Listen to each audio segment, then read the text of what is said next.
Now tied with the New Jersey Devils at 2 games apiece after dropping games 3 and 4 at home, the New York Rangers need to do a lot of things better in Game 5 on Thursday night on the road against the Devils. We break down what those things are, including playing with a little bit more edge, a little bit more snarl, making life more difficult for Akira Schmid, an adjustment that absolutely must be made on the power play, and much more. Going to be breaking down all those things and a few others as well on today's episode of Locked On New York Rangers.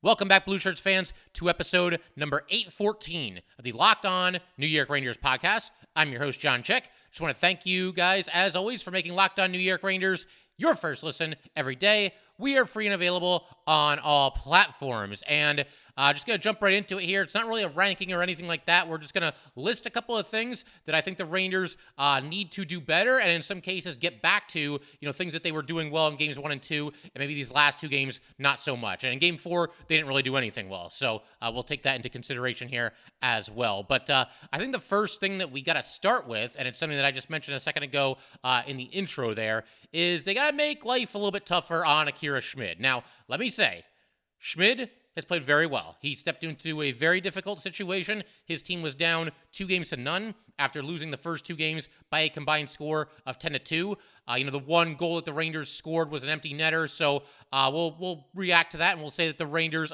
basically scored 9 goals in the first 2 games. And, obviously the Devils absolutely had to have game 3. You just can't be falling into a 3 games to none hole. They got it with an overtime win. And as I said, Akira Schmid has played very well, stopped 49 of 51 shots in the 2 games combined. The thing is, it felt to me like there were times where Schmid could basically be drinking a beer while he was making some of these saves. There's no traffic in front of the net for the Rangers right now. Schmid in game 4, I thought, was giving up a decent amount of rebounds, and yet the Rangers never seemed to be able to get to the loose puck before the Devils did. There were no second chance opportunities of any kind in this game, whether it's, getting to a rebound or, the puck laying in the crease and somebody being there to try to stuff it home. Very, very few, if any, second chance opportunities for the Rangers in that game. And you guys know, the playoffs can be a little bit of a grind, and you get a lot of those dirty goals. And sooner or later, you're going to have to score a goal where the save is made, but the puck's laying there in the crease, and you got 3 or 4 guys total in the crease. A couple guys from each team battling for the puck. Sooner or later, you're going to have to score on one of those, stuff the puck into the net before the goalie can stop it or before a defender can clear it. But, again, they're just making life too easy. That's the theme here. There's too many Ranger power plays, basically every single one of them over the last 2 games, and especially game 4, where the Rangers get on the power play, and that's great because we saw this power play fire on all cylinders in the first 2 games. But every power play seems to start with the Devils either winning the faceoff clean, or maybe they don't win it clean, but they get possession of the puck before the Rangers do. And that's just a matter of willpower at that point. And then they work out of the zone and shoot it down the rink. And as I said in a recent episode, that's obviously not an ideal way to start a power play. Now, of course, the Devils clearing right at the start of the power play, that doesn't mean the Rangers can't go get the puck and can't possibly score for the remaining, 1 minute and 50 seconds that's left on the power play. But that's just a really rough way to start every single man advantage that you have. And it's kind of a deflating way to start every single man advantage that you have. So again, you give them a little bit of a reprieve. Schmidt gets a little bit of a breather at the start of every power play, because every power play begins with the Devils getting control of the puck and shooting it down the rink. And then obviously if you're the Rangers, you got to go get it and set everything up all over again. But again, there's no deflection attempts. We've seen very few, if any, deflections, period, in these last couple of games here. The one that kind of stood out was early in the game, in game 4. You had Adam Fox taking a shot from the blue line. Alexis Lafreniere got the deflection. Schmid got a piece of it. It was laying there in the crease for just a second. And, unfortunately, that was when Siegenthaler cleared the puck down the ice, got it to Hughes. Hughes scored on the breakaway. So unfortunate that didn't quite go in there. But, deflection attempts, they were few and far between, certainly in game 4. I think also in game 3 as well. And there's very few screens as well. It feels like Schmidt has pretty much a clean look at every single shot that's coming his way. Just not a lot of traffic in front of him. And again, it all goes back to the theme where the Rangers are just making things too easy. As far as the one-timers, those have not been crisp either. It seems like every time the Rangers go for a one-timer, one of a couple of different things happen. Either the pass is slightly off and it's not in position where the guy can really wind back and crank it, or there's a situation where, maybe he gets a decent piece of it, a good shot on the one-timer, but he's sending it high of the net, wide of the net, whoever's taking the one-timer, not very good as far as the shot accuracy is concerned. And there's been a couple of one-timers where, they basically just shank it and don't get much on it. And obviously you're not going to score if that's the case. The other thing that I want to mention here, and it's something that Steve Valiquette talked about during one of the intermissions, I believe the second intermission for Game 4, there's been too many one-percenters by the Rangers. That was a term that he used, and what he means by that is there's too many Rangers shots right now that have about a 1% chance of going in. If you've got the puck along the boards and there's nobody in front of the net, there's nobody even else on the TV frame, as far as other Ranger players, and you're just playing the puck at the net, it's not going to go by him. Any goalie in the NHL is going to make that save. Any goalie in high school is probably going to make that save, and it's just not a recipe for success. And again, this is coming from somebody, and I talked about this a little bit in the last episode. I'm a big proponent of putting the puck at the net, especially in the playoffs. You never know when you can get a deflection, when you can get a rebound try, when the goalie might get screened, or maybe even just gives up a soft goal. Maybe just something as simple as that. But it's not going to happen when the goalie has a 100% clean look. There's nobody in front of him. There's no traffic in front of the net for either a deflection, or a stuff-in try after the initial save is made. It's just not going to work. It's not going to work when you're along the boards and just, softly putting the puck toward the net. Now, there was one instance in the last game where Patrick Kane did that. I think in his instance, it certainly looked like he was shooting for a rebound, and he got it. Unfortunately, the Rangers were not able to bury the rebound. So if that's the case, if you're shooting for a rebound, I can at least understand that. But for the most part, again, when the Rangers were taking shots, they just were not of the high danger variety. And if you have a shot that only has a 1% chance of going in, then don't shoot it. Either hang on to possession of the puck, or if there's somebody on you, make a pass, or all else fails, just play it around the boards behind the net and at least go back to work back there and try to win a 50-50 puck and see if you can't create a scoring opportunity after that. But the one-percenters, they got to go because no goalie in hockey is going to allow the Rangers to score on some of these shots that they've basically just been settling for in the last two games of the series. And once again, especially in Game 4, which, as we already discussed in the last episode, was a complete disaster. We're going to continue rolling here, talk about a couple other things that the Rangers need to do better, including playing with more physicality and more edge, bunch of other things as well. Definitely going to talk about an adjustment that needs to happen on the power play. And we're going to do all that good stuff in just a second here. But first, we got to let everybody know that today's episode of Locked On New York Rangers is brought to you by Gametime. Buying tickets to your favorite events should not be stressful. Gametime is the fast and easy way to buy tickets for all the sports, music, comedy, and theater near you. With killer deals on last-minute tickets and their best price guarantee, you can stop stressing over the tickets and start getting hyped for all the fun that you're about to have. Gametime is the place for last-minute ticket deals. Forget planning months in advance. Gametime has deals on tickets right up to the day of the event.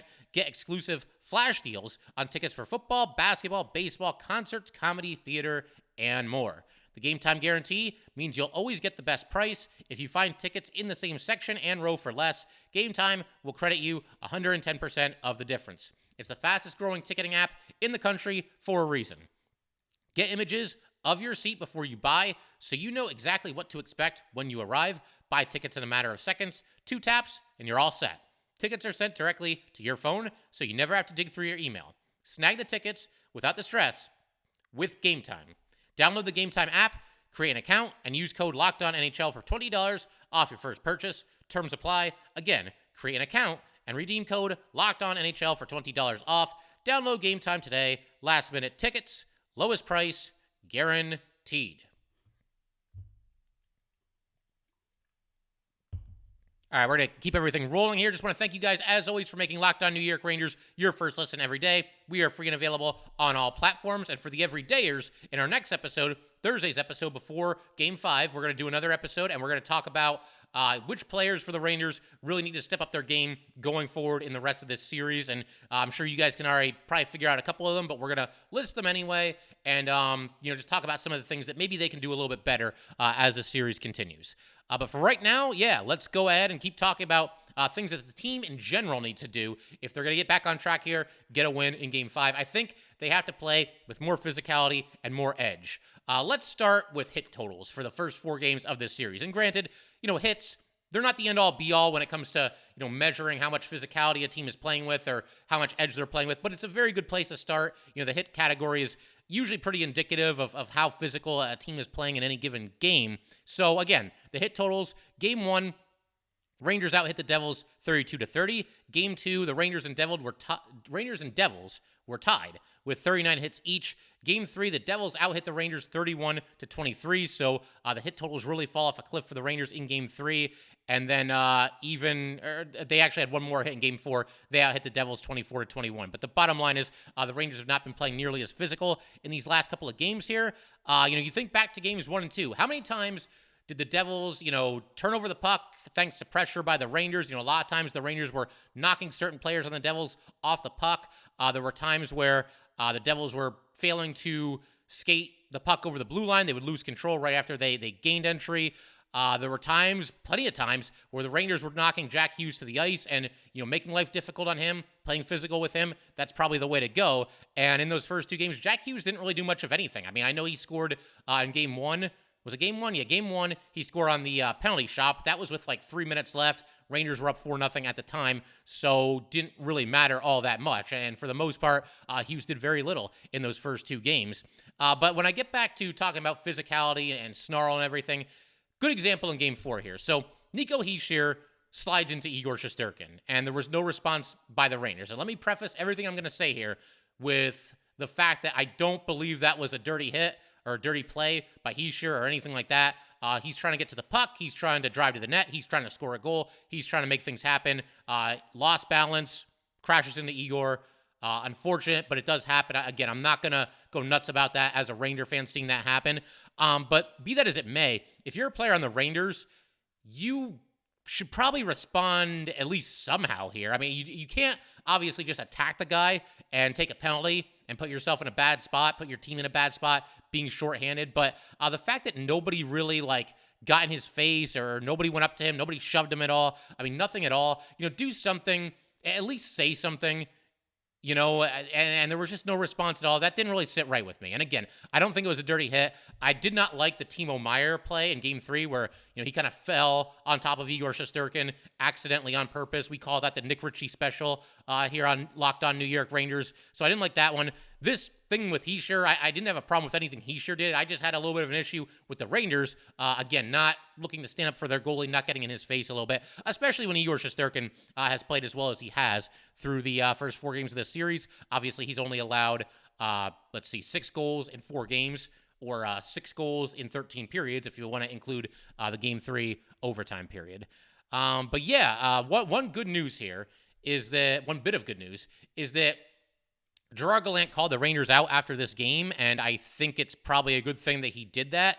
If you guys remember, first of all, they just weren't good enough. I mean, you got to play better than this. You got to play with a little bit more determination, a little bit more urgency. Just got to be a little bit sharper. Got to handle the puck a little bit better. Rangers basically had to do just about everything better. The only thing they did somewhat well in Game 4 was defend. They kept the Devils' star players from really taking over. But Gerard Gallant called them out after this game in Game 4. And if you guys remember, the last time in the playoffs that Gerard Gallant really kind of called out the Rangers, I believe it was Game 4 against the Penguins in the first round last year. He actually used the S word. He described them as soft. He thought it was a soft performance. Game 5, they came out. Everybody on the Rangers was hitting everything that moves, and we know what happened next. The Rangers, obviously rallying out of that 3-1 hole. And as I say that out loud, I mean, look, this is not an ideal situation for the Rangers to be in because they won the first 2 games in convincing fashion on the road. Then they come home, they lose the next 2 games, and now it's 2-2 in a series where the Rangers have had a chance to really take a stranglehold here.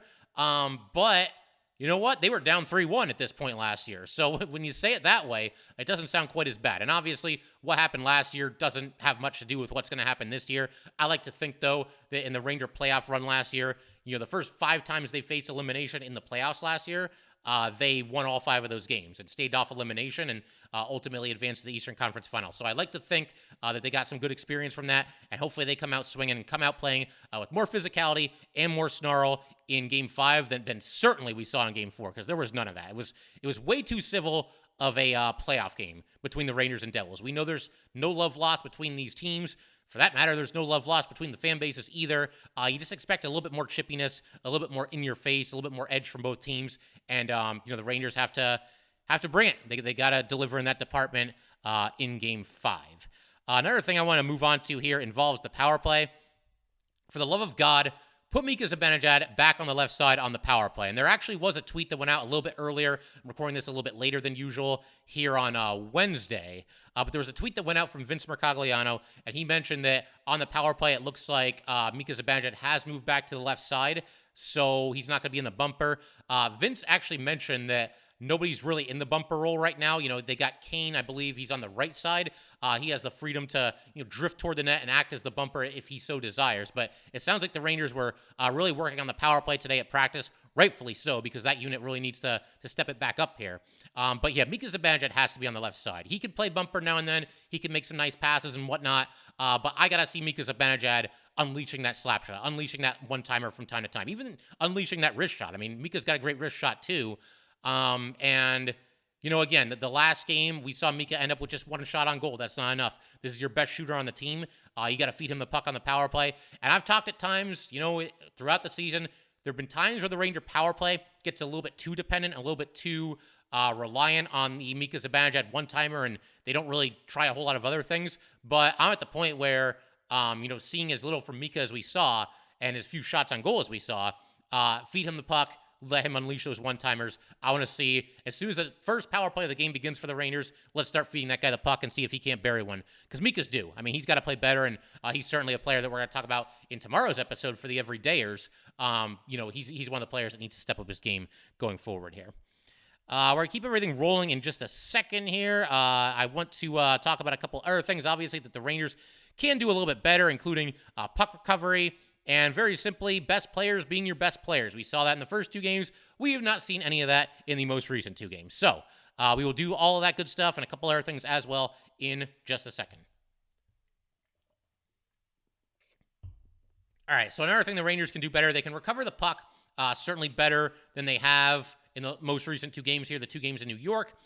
They were very, very good in this department in the first 2 games. I thought they were a step faster than the Devils in the first 2 games, especially on the power play. A lot of the Rangers' success on the power play in the first 2 games in New Jersey, it was due in large part to their ability to recover loose pucks. Not every single power play for the Rangers did they score on their first opportunity, but they just stuck with it. They were determined, and every time the puck was loose on the power play, and obviously, both teams are scrambling for it. The Rangers want to keep the ozone possession alive. The Devils want to get to the puck and clear it out of there. The Rangers are winning every foot race to every loose puck. The puck's in the corner, the Rangers were going to get it. The puck's loose in front of the net, the Rangers are, digging it out of there and getting it back to the point, and okay, we're still set up here. We still got this offensive zone possession going. They're winning board battles as well. But in these last 2 games, not really much of that to be seen. The Devils look like the faster team, the sharper team, and frankly, the team that just wants it more. Again, we can talk about like zone entries and power play personnel and where should Mika play on the power play and, defending your blue line and, the list goes on and on. But, hockey, it's still a test of wills. It's a battle. It's who wants it more. And I think that's one of the reasons, there's a lot of reasons, but that's one of the reasons why the Stanley Cup playoffs are the best playoff tournament in sports. It a lot of times comes down to the team that just digs a little bit deeper, just works a little bit harder. And having talent is nice, but having talent means less in the Stanley Cup playoffs than it does probably in any other sport. Basketball, the more talented team usually wins. Football, same thing. Baseball, I mean, a lot of it has to do with pitching, but the bottom line is I think talent, it's nice in hockey, but it doesn't go quite as far in the Stanley Cup playoffs as it does in the other playoffs for the other sports. It's nice, but it's not the end-all, be-all. And so, yeah, I mean, the Rangers have a lot of talent, so too do the Devils. But it's going to come down to which team wants it more. Which team is going to win more of those 50-50 pucks. Which team is going to go to work when it comes to the board battles. Which team is going to out-hit the opponent. Which team is just going to be more locked into the game. Which team is going to skate better. Which team is going to handle the puck better. It's a battle of wills here. And the Rangers, they have to do a better job recovering loose pucks in both ends of the ice. So that's one big thing. Another big thing here, and I don't know, this one, we talked about this with Trey Matthews from Locked On New Jersey Devils. We've done a couple of crossover episodes with him before and now during the series, and Trey does a great job with Locked On Devils, so definitely recommend checking that out as well. But, it's a cliche that him and me both talked about, where you have to have your best players be your best players around this time on the ice. And Trey and me, when we did our most recent crossover, it was after Game 2, and at the time, that was the biggest storyline that there was. The Rangers' best players were playing great hockey. And the Devils' best players weren't doing much of anything. Jack Hughes looked okay in the first 2 games, never really got loose, never really, looked all that tremendously dangerous. And then you've got other guys who hadn't done anything, and to this point really still haven't done anything. And that's one thing that you have to credit the Rangers for.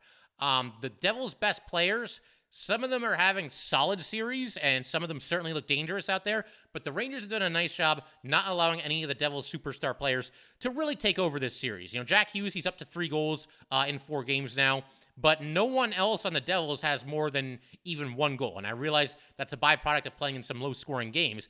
Be that as it may, though, the Rangers have done well against the star players. Timo Meier does not have a point. Dawson Mercer does not have a point.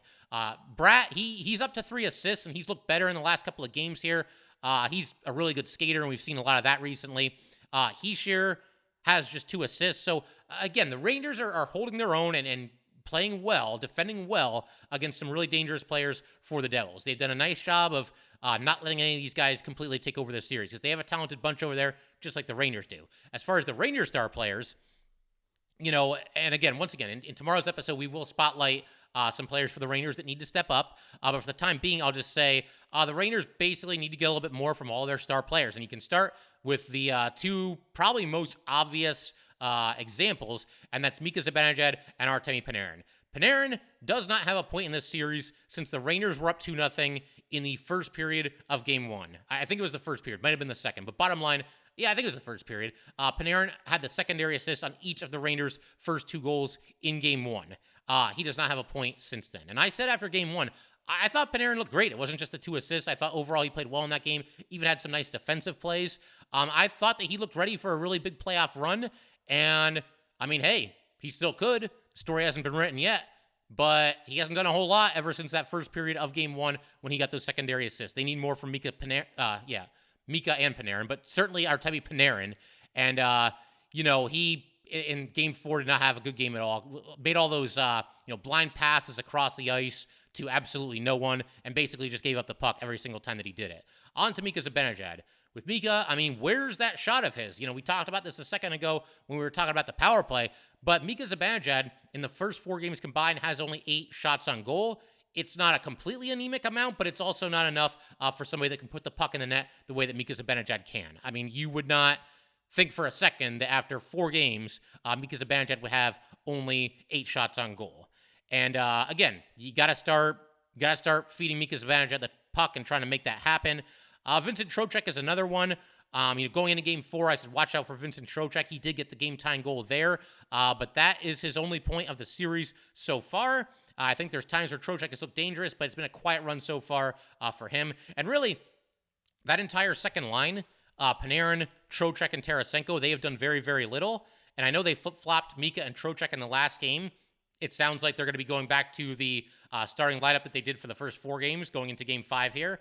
But yeah, I mean, look at that second line that's basically been together the whole series. Panarin's got 2 assists, and none since the first period of Game 1.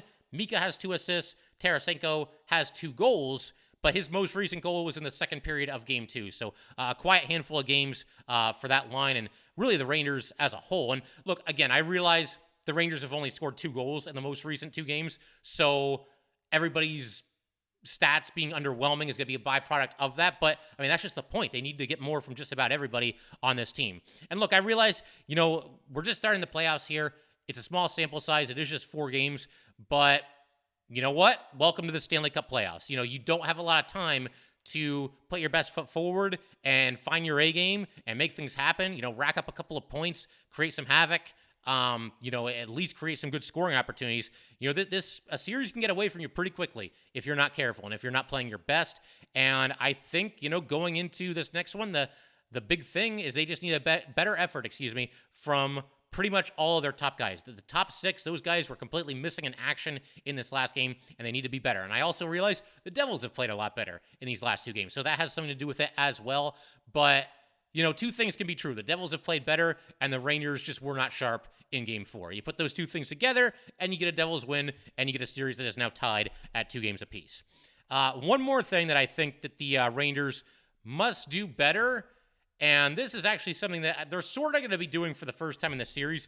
I want them to, once again, embrace that underdog mentality. For some reason, this Ranger team, whether you look at what they did last year in the playoffs or what they're doing so far this year in the playoffs, they seem to be at their best when their backs are against the wall and people are not expecting much of them and basically think that they're going to lose. After 2 games of this series, Ranger fans, and pretty much just general hockey fans, we're all saying, oh, the Devils, they're frauds, and, the Rangers, they're going to cruise, it's going to be a sweep, it's going to be this, it's going to be that. And then after 4 games, it's like, oh, the Rangers can't get it done, they're going to lose 4 in a row, the Devils are going to advance. Look, it's a 2-2 series. It almost doesn't really matter how we got here. And for anybody that thought that the series was over when it was 2-0, or who now thinks that the Devils will definitely win just because it's 2-2, I'm begging you to pay attention. Just pay attention. Look at what the Rangers did last year. They were in a series where they got down 3-1, came back and won. They were in a series where they were down 2-0 as well as 3-2, came back and won the series. They were in a series where they were up 2-0, lost that series in 6 games. Just looking at what the Rangers did last year, you see 3 different examples of a playoff series never being over. Now look, when a team gets up 2-0, they're obviously going to win a playoff series more often than not. But, a team coming back from 2-0 down to win a playoff series, that's not like some super rare occurrence. And a team losing games 3 and 4 to tie the series at 2-2, they can still win the series too. That's not a rare occurrence either.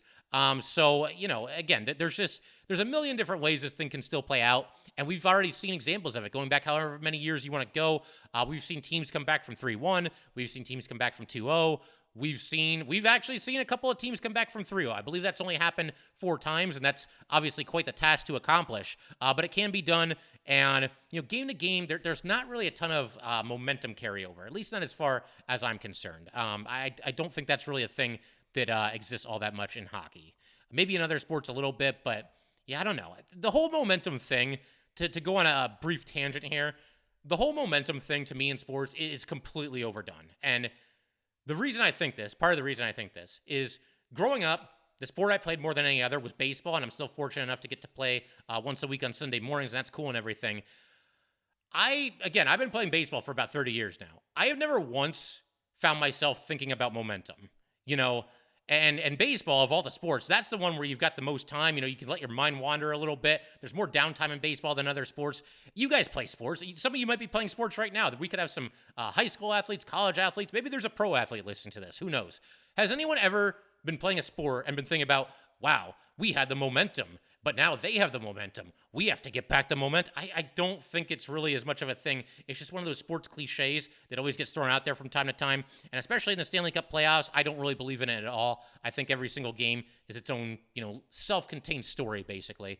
And we'll see what happens. I mean, if the Devils win the next game, then maybe people point at it and say, well, it's the momentum. But to me, it's not really that. The team that wins the next game is going to be the team that plays better, more likely than not. But I figure we could pretty much call it there for today. And we will once again be back with our episode for the Everydayers in tomorrow's episode about the players on the New York Rangers. They really need to step things up heading into Game 5 here. Very much looking forward to doing that episode and very much looking forward to watching Game 5 in New Jersey. But that will do it for today, guys. Once again, if you'd like to get in touch with this podcast, please send an email to lockedonnyrangers@gmail.com. Once again, that is lockedonnyrangers@gmail.com. Definitely make sure to give us a follow on Twitter at @LO_NY_Rangers. Once again, that's at @LO_NY_Rangers. And definitely subscribe to Locked On New York Rangers YouTube channel. Thanks again, guys. I'll see you next time.